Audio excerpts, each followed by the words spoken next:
Raptors Digest, what's up and welcome back. Disappointing effort last night for the Raptors as they fall to the Celtics by a score of 104-88. You go into TD Garden, basically lay this egg on a game where Jaylen Brown is not in, and this is the same building that you went into on their opener. Blew them out. They didn't even get 100 points. It was a great victory. Scotty Barnes dropping 25 and 13. He had a night tonight as well. I'll get into that in a moment, but before I get into my recap, along with my 5 takeaways, I got to point out that our 4-0 betting streak has unfortunately, dare I say, tragically come to an end. Scotty Barnes did his thing again. He put up a monster stat line, 21 points. Can't remember how many rebounds he had, but well above the mark that we were betting. And then Gary Trent Jr. over 1.5 steals and blocks combined. He only had 1 defensive stat tonight. Very uncharacteristic of him, but of course we're parlaying things, so it didn't work out. Before I do my game recap, guys, if you have not checked out Ben and Riker's postgame, please do. They're going to be sitting on live, breaking down this game, interacting with the fans, doing their regular thing, so you don't want to miss out on that. Go check it out. But right now, I'll give you my version of what I saw out there. So as I said, Jaylen Brown out of the lineup doesn't seem to affect the Celtics one bit. They basically flipped all the hustle stats that we were able to put up in our victory initially against them earlier this season. They reversed the narrative, end up coming down on us pretty hard, and 104-88 victory for them. Not good at all. Jason Tatum played great. I will go ahead and say that Marcus Smart also had a pretty good game. Schroeder played good. Williams buried us. That was the real difference maker for the Celtics. He was all over the offensive glass. I want to say the guy had close to 14 second chance opportunity points.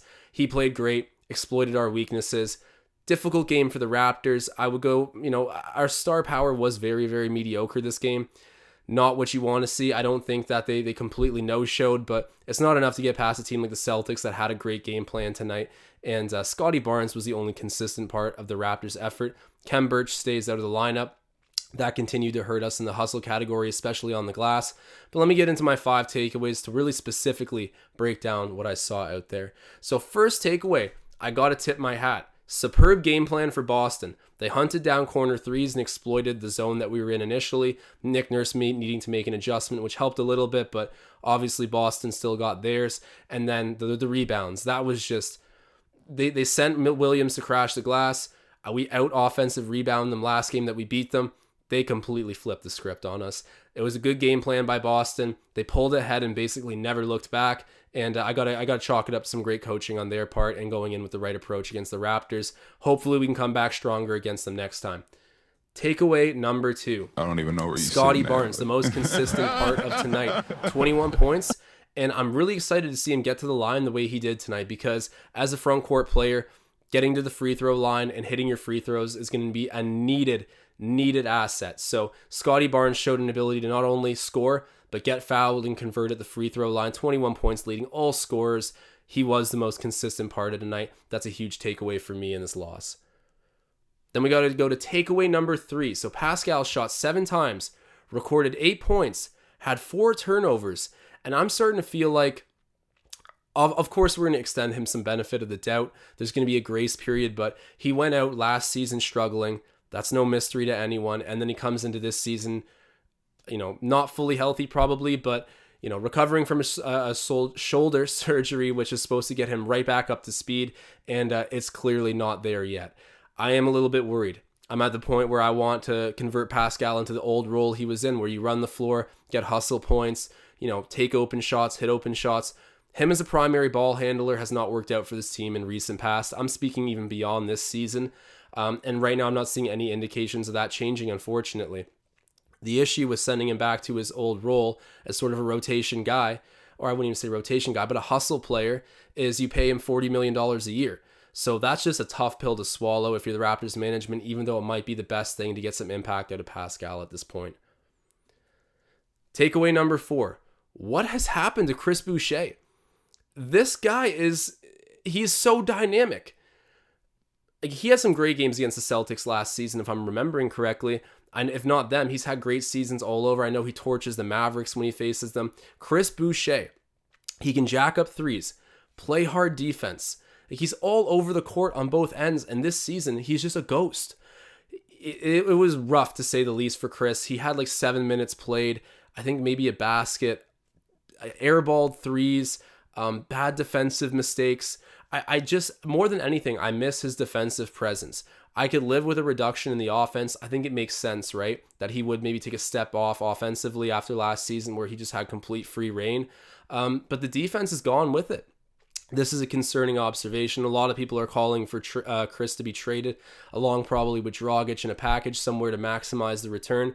I won't even comment on that yet, but there is definitely something deeply wrong with Chris Boucher right now, unfortunately, and I'm hoping Nick Nurse can turn it around for him because we know how valuable he can be to a team. Final takeaway, guys. Star power played average. It wasn't just Siakam. OG had 14, Gary Trent Jr. had 14, Fred VanVleet had 16. So, it wasn't a no-show by our top dogs, but in a game where you got a dent to lead and beat a pretty decent team in Boston. I know they've had a weird start to the season in their own right, but, a decent group in Boston, you'll need a star to show up. They got Jason Tatum showing up, who's a star. We have multiple guys that can step up. No one really did tonight. No one ran away with it. Most guys had inefficient nights, made some bad mistakes with turnovers. Just overall, a really lackluster effort from our upper echelon of players. But Scotty Barnes, your rookie, you're really leaning on him. It's great news for us as fans of Scotty, but bad news as fans of this team that want to win this year. You're not going to get wins without your top guys showing up, your veteran players, and they had a pretty average performance tonight, which led to us falling 104-88 to the Boston Celtics. Tough loss, guys. We're going to be back playing Philly tomorrow in a back-to-back 7 p.m. Eastern time. Even without Ben Simmons, this group has found a way to really play with a chip on their shoulder. I mean, of course, they want to stick it to Ben, but even greater than that, they're still a really good team. They're going to be spacing the floor with Maxey, Curry, and obviously you got like an MVP kind of candidate guy in Joel Embiid. We're going to have our hands full. Oh, and Danny Green. How can I forget about the floor spacing of him as well? They got a good roster there still. We're going to have our hands full, but hopefully we can rebound from a pretty ugly game tonight, get a win tomorrow. We're 6-6. I'm hoping we can get a bet streak going again too, so stay tuned for that. Appreciate everyone who tuned into the lives. I'll say it one last time too. Go check out Ben and Riker's postgame. Don't want to miss that content. It's much appreciated, guys. I'm signing off.